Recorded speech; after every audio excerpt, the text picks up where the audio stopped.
Hi ಎಲ್ರಿಗೂ ನಮಸ್ಕಾರ. ಎಲ್ಲರೂ ಹೇಗಿದ್ದೀರಾ? ಚೆನ್ನಾಗಿದ್ದೀರಾ ಅಂತ ಭಾವಿಸ್ತೇನೆ. ಇನ್ನೂ ಯಾರು ನಮ್ಮ ಚಾನಲ್ನ ಸಬ್ಸ್ಕ್ರೈಬ್ ಮಾಡದೆ ನೋಡ್ತಾ ಇದ್ದೀರಾ, ಪ್ಲೀಸ್ ಸಬ್ಸ್ಕ್ರೈಬ್ ಮಾಡಿ, ಶೇರ್ ಮಾಡಿ, ಕಮೆಂಟ್ ಮಾಡಿ, ಲೈಕ್ ಮಾಡಿ, ಸಪೋರ್ಟ್ ಮಾಡಿ. ದೋಸೆ ಜೊತೆ ಆಲೂಗಡ್ಡೆ ಪಲ್ಯ ತುಂಬಾ ಕಾಂಬಿನೇಷನ್ ಅಂತಲೇ ಹೇಳ್ಬೋದು. ತುಂಬ ಅಂದರೆ ತುಂಬ ಚೆನ್ನಾಗಿರುತ್ತೆ. ನನಗಂತೂ ತುಂಬ ಇಷ್ಟ ಆಲೂಗಡ್ಡೆ ಪಲ್ಯ.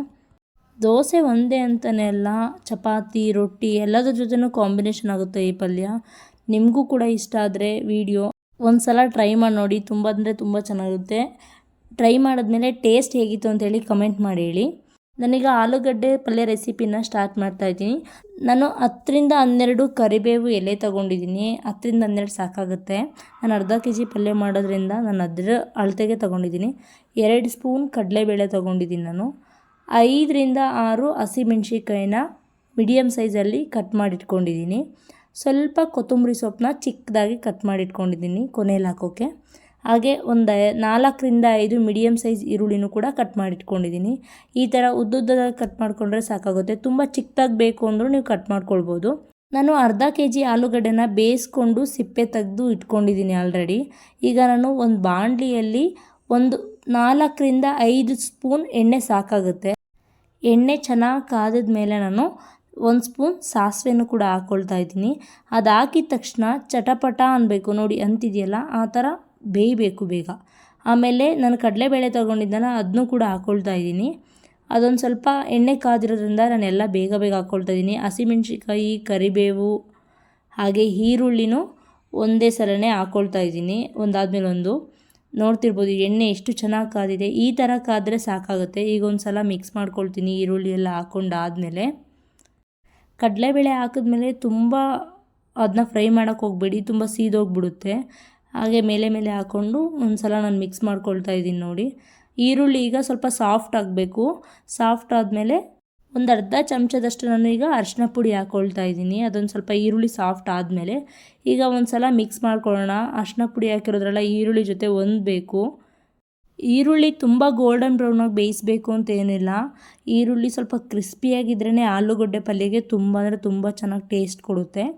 ನೋಡಿ ನಾನು ಅದನ್ನೆಲ್ಲ ಕಲಿಸ್ಕೊಂಡು ಒಂದು ಸ್ವಲ್ಪ ಸಾಫ್ಟ್ ಆಗೋ ತನಕ ಬೇಯಿಸ್ಕೊಂಡಾದ್ಮೇಲೆ ನಾನು ಜೀರಿಗೆನ ಹಾಕಿರಲಿಲ್ಲ, ಸೀದೋಗ್ಬಿಡುತ್ತೆ ಅಂತೇಳ್ಬಿಟ್ಟು ಈರುಳ್ಳಿ ಎಲ್ಲ ಸ್ವಲ್ಪ ಸೈಡ್ ಮಾಡಿಕೊಂಡು ಒಂದು ಅರ್ಧ ಸ್ಪೂನ್ ನಾನು ಜೀರಿಗೆನ ಹಾಕ್ಕೊಂಡಿದ್ದೀನಿ.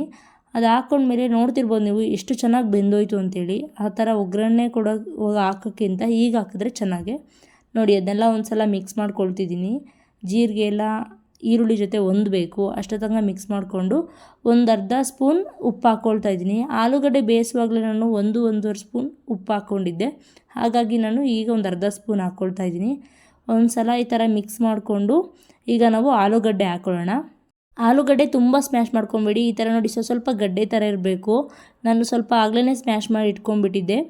ತುಂಬ ಸ್ಮ್ಯಾಶ್ ಮಾಡಿದ್ರೆ ಅಷ್ಟು ಟೇಸ್ಟ್ ಸಿಗಲ್ಲ. ಸ್ವಲ್ಪ ಗಡ್ಡೆ ಇದ್ದರೆ ಬಾಯಿಗೆ ಟೇಸ್ಟ್ ಸಿಗುತ್ತೆ ಆಲೂಗಡ್ಡೆದು. ಹಾಗಾಗಿ ಸ್ವಲ್ಪ ಗಡ್ಡೆ ಥರನೇ ಇರಲಿ. ಆಲೂಗಡ್ಡೆ ಪಲ್ಯಗೆ ಸ್ವಲ್ಪ ಆಯಿಲ್ ಜಾಸ್ತಿ ಇರಬೇಕು, ತುಂಬ ಜಾಸ್ತಿ ಇರ್ಬೋದು. ನಾನೀಗ ಹಾಕ್ಕೊಂಡಿದ್ದೀನಲ್ಲ ಅದೇ ಅಳತೆಯಲ್ಲಿದ್ದರೆ ಸಾಕಾಗುತ್ತೆ.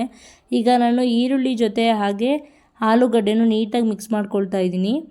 ಗ್ಯಾಸ್ನ ಸ್ವಲ್ಪ ಲೋ ಫ್ಲೇಮಲ್ಲೇ ಇಟ್ಕೊಳ್ಬೇಕು. ಬೇಗ ನಾವು ಆಗಲಿ ಅಂತ ಹೇಳ್ಬಿಟ್ಟು ಈಗ ಹೈ ಫ್ಲೇಮಲ್ಲಿ ಇಟ್ಕೊಂಡ್ಬಿಟ್ರೆ ಬೇಗ ಸೀದೋಗ್ಬಿಡುತ್ತೆ. ಅದಕ್ಕೆ ಲೋ ಫ್ಲೇಮಲ್ಲಿ ಇಟ್ಕೊಂಡು ನೀಟಾಗಿ ಈ ಥರ ಮಿಕ್ಸ್ ಮಾಡ್ಕೊಂಡೋದ್ರೆ ಚೆನ್ನಾಗಿ ಮಿಕ್ಸ್ ಆಗುತ್ತೆ.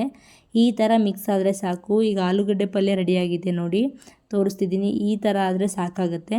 ಈಗ ನಾನು ಫೈನಲಾಗಿ ಕೊತ್ತಂಬರಿ ಕಟ್ ಮಾಡಿ ಇಟ್ಕೊಂಡಿದ್ನಲ್ಲ, ಈಗ ನಾನು ಅದಕ್ಕೆ ಹಾಕ್ಕೊಳ್ತಾ ಹೋಗ್ತೀನಿ. ಎಲ್ಲ ರೆಡಿ ಆದಮೇಲೆ ಹಾಕ್ಕೊಳ್ತಾ ಇದ್ದೀನಿ ನಾನು.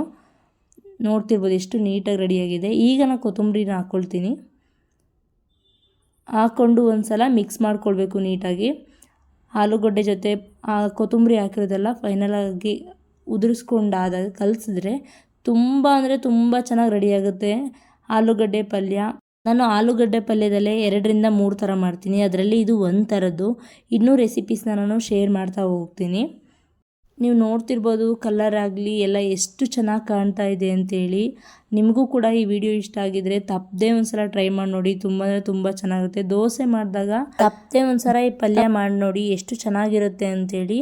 ಇನ್ನೂ ಯಾರು ನಮ್ಮ ಚಾನಲ್ನ ಸಬ್ಸ್ಕ್ರೈಬ್ ಮಾಡದೆ ನೋಡ್ತಾ ಇದ್ರಿ, ಪ್ಲೀಸ್ ಸಬ್ಸ್ಕ್ರೈಬ್ ಮಾಡಿ, ಶೇರ್ ಮಾಡಿ, ಕಮೆಂಟ್ ಮಾಡಿ, ಲೈಕ್ ಮಾಡಿ, ಸಪೋರ್ಟ್ ಮಾಡಿ. Thank you.